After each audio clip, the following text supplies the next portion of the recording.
Hello! Pupunta ako sa kabilang bahay at ito ang aking dadaanan.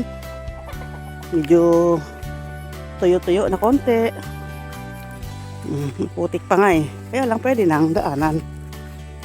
Dito tayo sa may damo. Para hindi tayo lumubog sa putik. Nung bumagyo o yung sunod-sunod na umulan, sunod-sunod na araw na umulan, grabe putik dito. Lulubog yung bota mo. Tapos di mo pa maaangat yung bota mo. Dito, punong-puno ng tubig yan. Akala nagduduyan ka. Yung pala nakaupo ka dyan.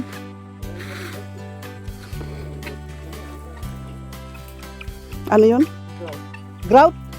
Di ba nagamit na noon yun? Wala, yung ginamit niya noon, yung tira dito na malapit ng mabubuo. Ang grout yata, parang ano yun, nagamit na noon yun. Yung grout? Dapat pala di mayroon yung pang sa tight speed na yun. Ano yun? Okay. Yung grout nga, yung pinang skin coat. O pwede. May skin coat doon, no? Skin coat, pwede pala kayalo dyan. Kaya lang yung skin coat, durug-durugin din yun. Kasi naman natitubigas na eh. O, tanongin mo kay Cesar ano, skin coat. Sayang nga yun, kasi ano lang. Skin coat, ayan. Tama. Basa pa kasi daw.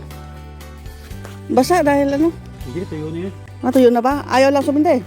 Plywood nga, oh. Yung plywood nga na. Napagtsaga ang ano. Dami na lahat ng plywood. Sunog na. Ay, wala natira sa mga anay. Wala, meron pa rin. Kahit pa paano, sila ng kubeta. Ay, lahat ng banyo. Banyo. Kailang ano? Palababo. Lababo. Tanggal ko ng kahoy. Gabi ko sa dali. May kahoy doon? Ah. Ay, di papasiminto na talaga ninyo yan.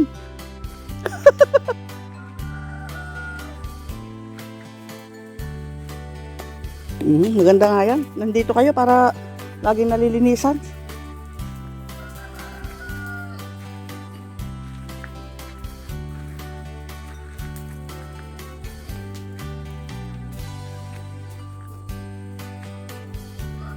Kala ko marami yung yotoy. Ay, marami naman. Doon, nasa ano pa. Ay, hindi pa. Yan lang kasi, isinalin ni Cesar para gamitin sa pagluluto. Ako tagasali naman doon sa lutuan. Kasi bubuhos ka rin eh.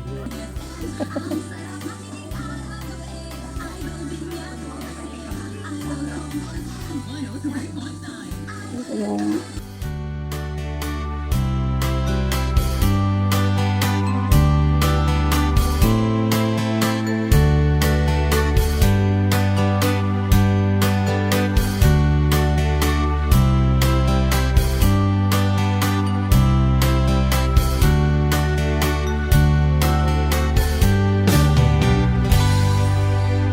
Antay, tugaw ka.